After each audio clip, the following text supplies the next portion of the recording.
video is sponsored by Supply Handlers.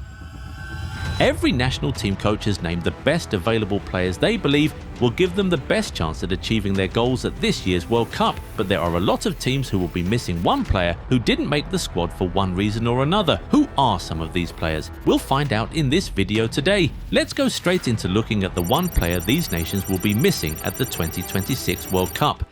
Hey fam, this is your chance to build the jersey collection you've been waiting for. The Goal 90 bundle deal is live. Buy 2 jerseys and get 10% off. Buy 3 and get 15% off. Buy 4 and get a massive 25% off. Club kits, country kits, retro classics, pick your favourites and save big. And yes, every order comes with free worldwide shipping. The deal runs only until the end of May. Goal 90 bundle deal. Buy more, save more. Shop now at Goal 90 Shop.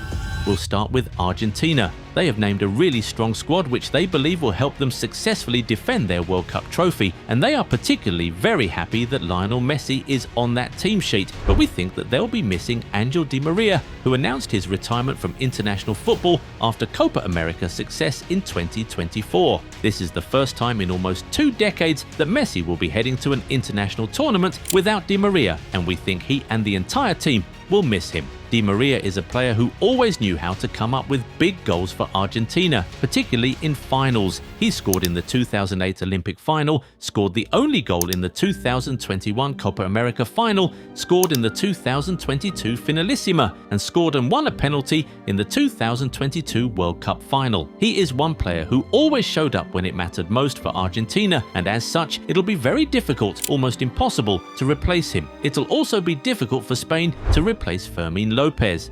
The Barcelona man already had a place in this year's World Cup, but then he picked up an injury in the penultimate game of the season and had to undergo surgery which effectively ruled him out of the tournament. Obviously, Spain have loads of top midfielders who can fill in for him, but they don't have any quite like him. His work rate, versatility, energy levels and eye for goal all make him a very irreplaceable player, and for a team like Spain where everybody likes to pass and pass, having a player who loves to shoot from outside the box as often as possible can be a game changer. Yeah, they'll certainly miss him. As for Japan, it's obvious that they'll miss Kaoru Mitoma more than anybody else. He is a top player with an ability to make something happen out of absolutely nothing. In fact, you could say that he is Japan's best player, and you won't be wrong. He would certainly have been leading the attack for the Asian Giants this summer if not for a hamstring injury he picked up in May.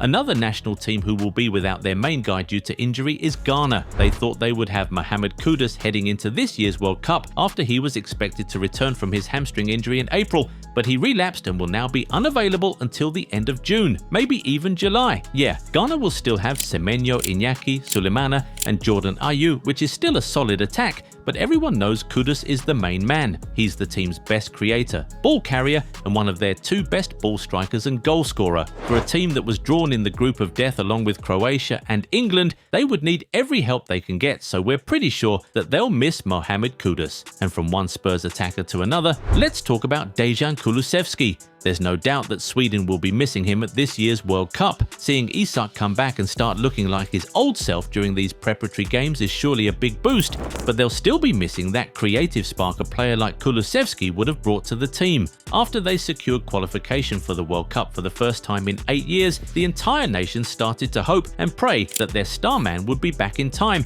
but in the end, he lost the race against time and will only be able to cheer on from the sidelines. The Swedes find themselves in a group with Tunisia, Japan and the Netherlands, and in that same group the Dutch will be missing Xavi Simons. He too was ruled out because of an injury, and it's actually just sad because this is one player who never stops trying for his team. We have already seen him in a major tournament for the Netherlands and we know what he's capable of.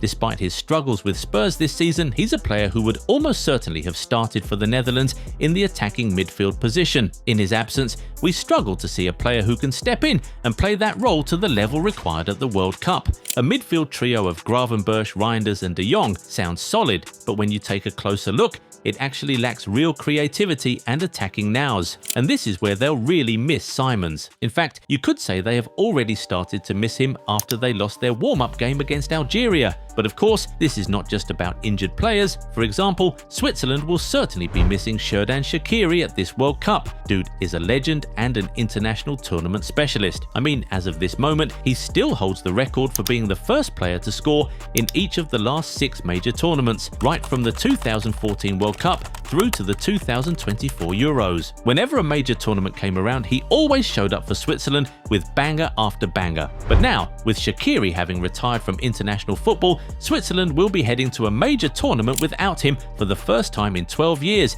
and we think they'll just really miss him. When they find themselves in a tight spot, they won't be able to just look to Shaqiri to pull out a screamer from somewhere. It won't be easy. It also won't be easy for Germany to go into a major tournament without Thomas Müller.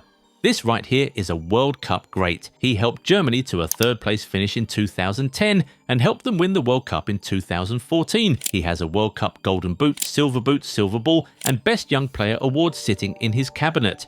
Oh, and he is also the most decorated German footballer of all time and is just 6 behind the all-time goal-scoring record in World Cup history. He is German football royalty, but specifically a World Cup specialist. This will be the first World Cup where Germany will be without him since 2006, so it might feel a little different for them. Now, what about England? They left a lot of big names at home this time around. No Trent, no Foden, no Palmer, no Maguire. But we think the one player they'll miss the most is Adam Wharton.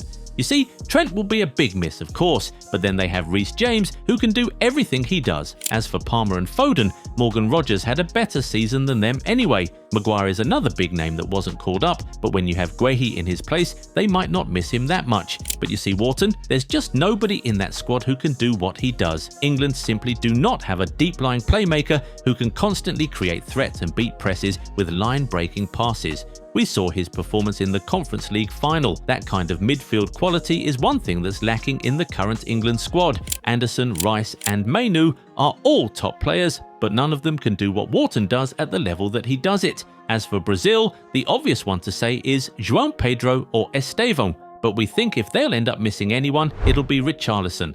After all, he's the one who has really shown that he can lead the line for Brazil at major tournaments. At the last World Cup, everyone thought it was crazy that the coach chose him as the starting striker, but he ended up being the nation's top scorer at the tournament. One thing is for sure, he has done more for the Brazil national team than Igor Thiago, Endrick, João Pedro, Gabriel Martinelli and Ryan combined. Finally, we think France will be missing Hugo Ekitike or Antoine Griezmann. Obviously, the French attack is very star-studded and surely strikes fear into the heart of every defender. But one thing we're still struggling to see is balance, and that balance is what Griezmann used to bring and what Ekitike would have brought. Deschamps tried to achieve this balance with his setup against Côte d'Ivoire, but it just didn't work. We saw Ekitike link up with Mbappe in those friendly games and they looked to have an unreal connection. And of course, we remember how Griezmann so effortlessly linked attack and defense for France in previous tournaments. Being without both of them for this World Cup feels like a piece of the puzzle is missing and they might end up wishing they had one of them. Anyway, it is now time to hear from you guys. What players do you think your national team will miss the most at this year's World Cup? Tell us in the comments. If you enjoyed this video, give it a thumbs up and subscribe to the channel. Also, turn on the bell notification so you never miss out on new content. Catch you in the next one. Bye.